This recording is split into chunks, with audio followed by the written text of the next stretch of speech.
Welcome back to part 3. So in this final part, I'm going to be looking at just the direct effects of our physical world on our well-being. So rather than thinking about it as we're kind of translating situations into some kind of emotion, that the physical world has a direct effect on us, okay?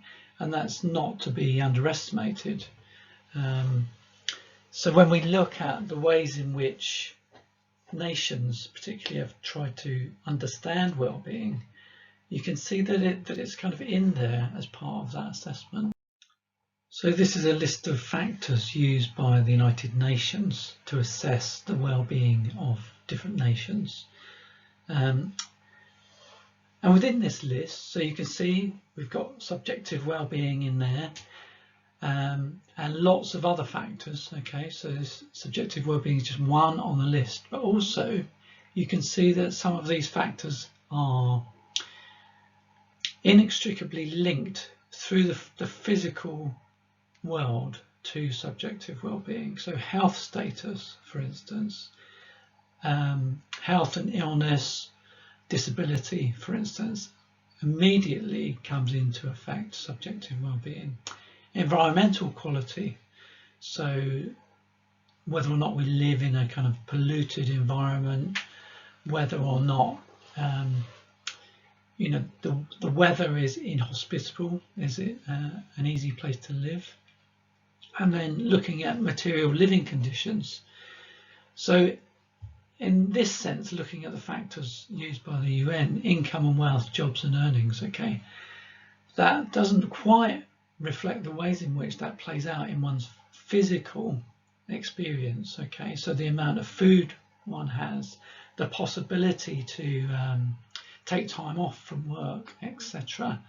All of these things have immediate impacts on subjective well-being. So they're like if you like, they're a proxy for subjective well-being.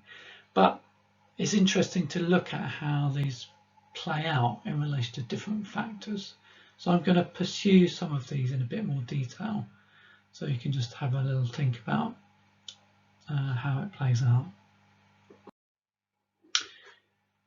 So food and hunger, I mean, this is a particular issue at the moment, isn't it, with lots of people losing their jobs and the whole lockdown scenario making it hard for some people to actually get an income. And, you know, we've had the whole kind of debate about providing food for children who are not going to school, for instance, that continues. And we know from studies over the years how important it is to get children to have a healthy diet, and it has real implications for their learning, how they achieve at school, and also later impacts related to what kind of jobs they can get and their health. Okay. And from a well-being perspective, they've done some really interesting studies that show that what happens is if you have a period of starvation or hunger when you're a child, it can really change how you understand the notion of being satisfied. Okay, and this can show itself much later in one's life. So there's an argument that in countries where there is a problem with feeding everybody, that the way in which people in those countries might assess life satisfaction is quite different to that for other people. What constitutes life satisfaction might be very different. So that's really important to understand that.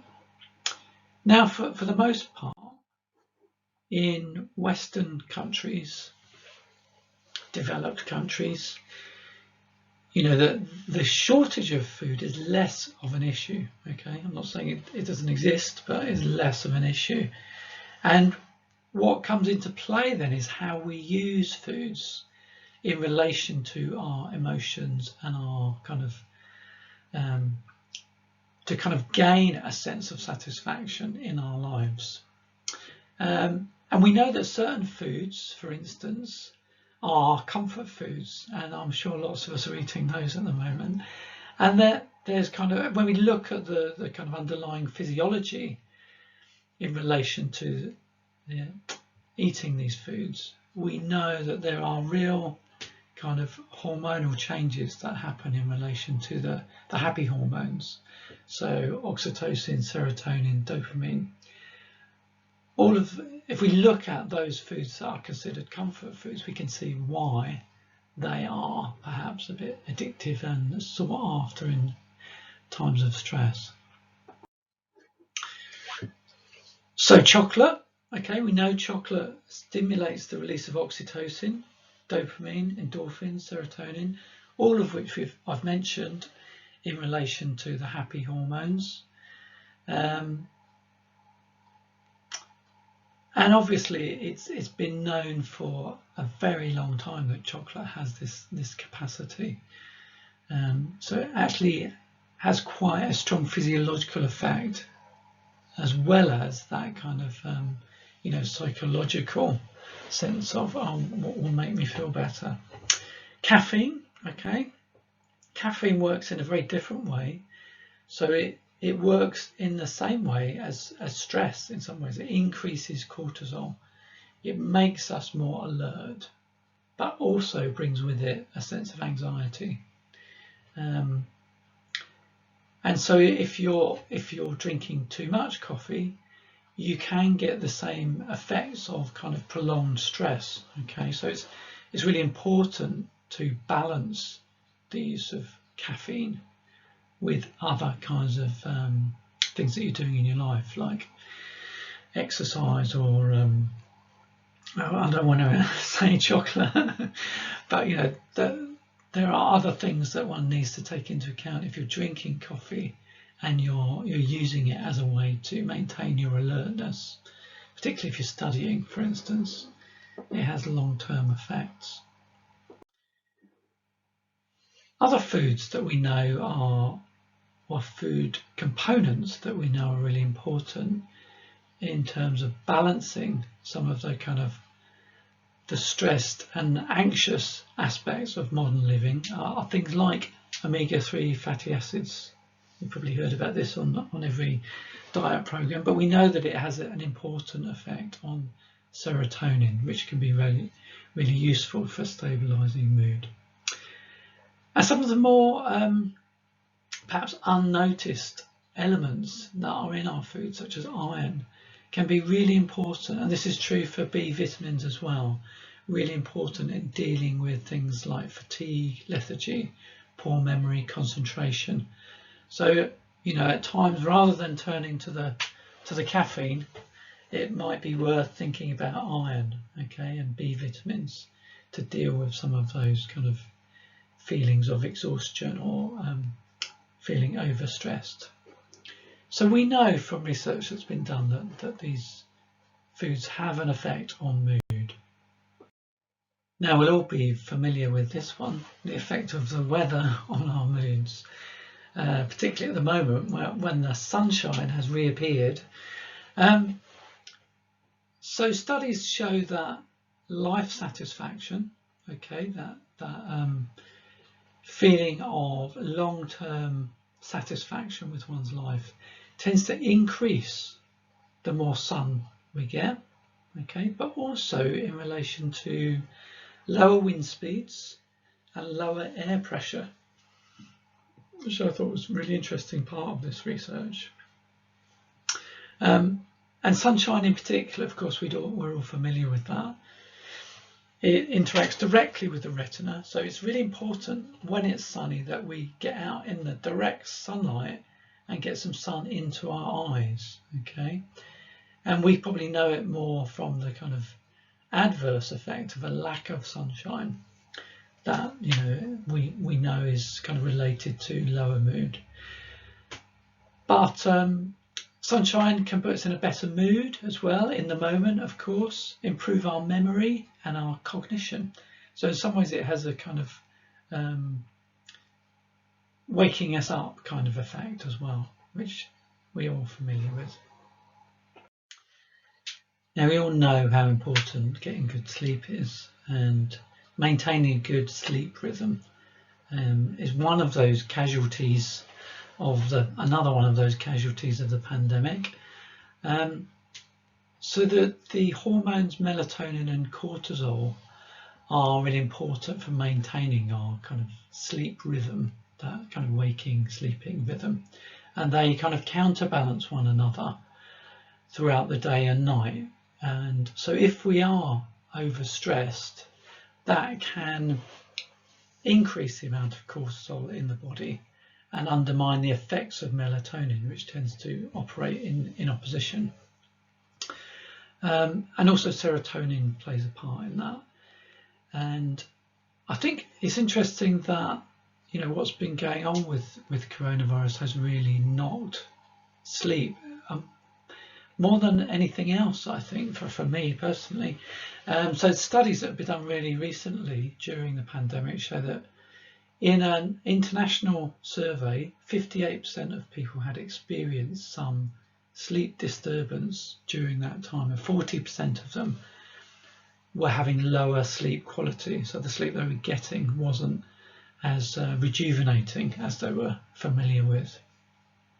And this has been linked to the lack of physical activity that helps to maintain some of those kind of hormonal balances. And for people who have particularly stressed scenarios, so if you've lost your job because of the pandemic, or you can't work because of the pandemic, of course that increases stress levels, which again knock out that rhythm.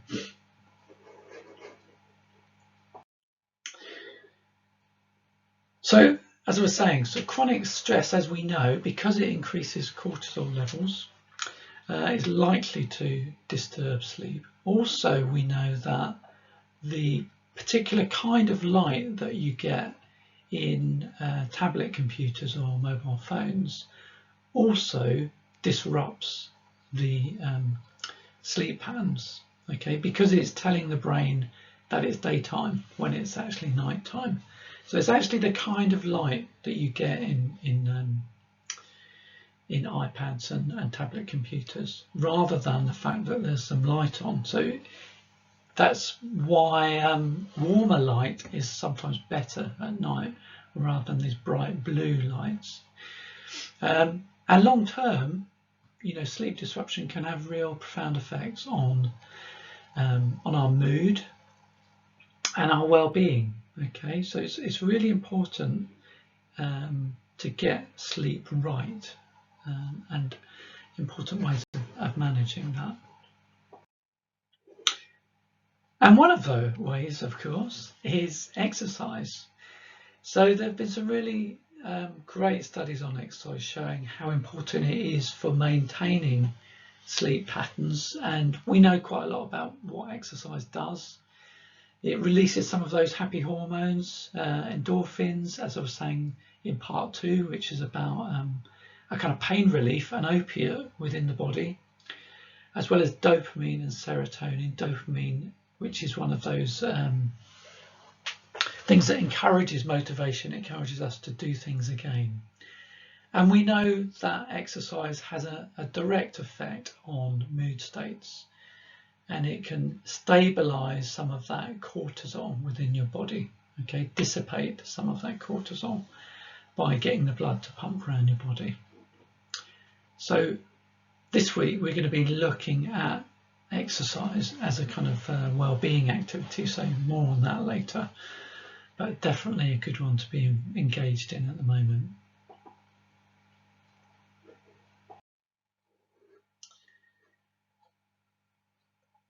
Now, also we know that physical health, okay, so, you know, previously I've been talking about the kind of when everything's going well, if you like, the kind of when you can exercise, when your body's working at its peak. But we do know that physical illness has an immediate impact on happiness, well-being, etc. But it also is not inevitable. It depends on the kind of condition that one has as to whether or not one takes it in one stride as a kind of, it makes sense in relation to the rest of one's life. So it tends to be those more persistent and uncomfortable ailments that impact our well-being more significantly. So things like back pain, heart disease, arthritis, chronic lung disease, okay, and other kind of niggly sort of afflictions like hay fever, asthma, and food allergies. I mean, I get hay fever, so I'm familiar with that one. It can have a real dampening effect on your kind of activity levels and your mood. So it's interesting that there's this difference between chronic conditions that you can't avoid and those that seem to be transient, and we take them in our stride and don't affect our well-being too negatively. We also know that for those of us that are more optimistic, more upbeat, that already have a kind of positive subjective well-being, kind of tend towards the more positive emotions, that the kind of susceptibility to illness is less. So one's psychological well-being and the mood that comes with it also has a buffering effect in terms of physical illness. Okay, so it really works the other way around as well. So some really interesting work on that.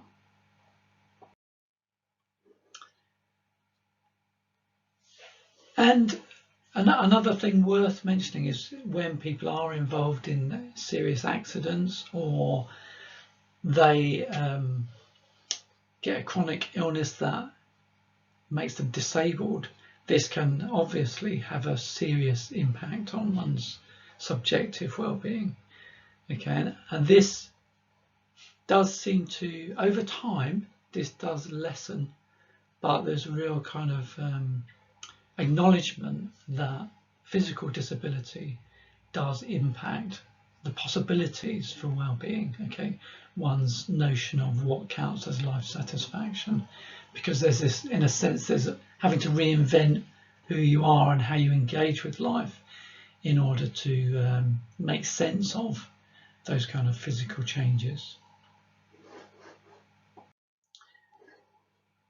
Now, this is an interesting kind of paradox that has also become apparent, is that, we might think of aging as a kind of ongoing process of increasing disability, but actually, because it's kind of makes sense in terms of one's life, in terms of the life course, that actually as people get much older, so if we're talking about people in their 70s and 80s, although they might be suffering from disability in the sense of poor eyesight, poor hearing, etc., they might experience more physical discomfort. When you ask people about their sense of life satisfaction, it actually tends to go up. So older people see the trend is for subjective well-being, whether it's primarily to do with kind of life satisfaction, whether or not one feels one's life has been well lived and continues to be meaningful, that older people seem to get this kind of uplift in terms of well-being. So there's a really interesting paradox goes on there as well in terms of how one interprets well-being. Okay, well, that's me finished for part 3. So I've kind of gone through some of the more physical, immediate and long-term effects on well-being. And as I said, the wellbeing activity this week will look at exercise in particular, and I'll see you in the seminars. Bye for now.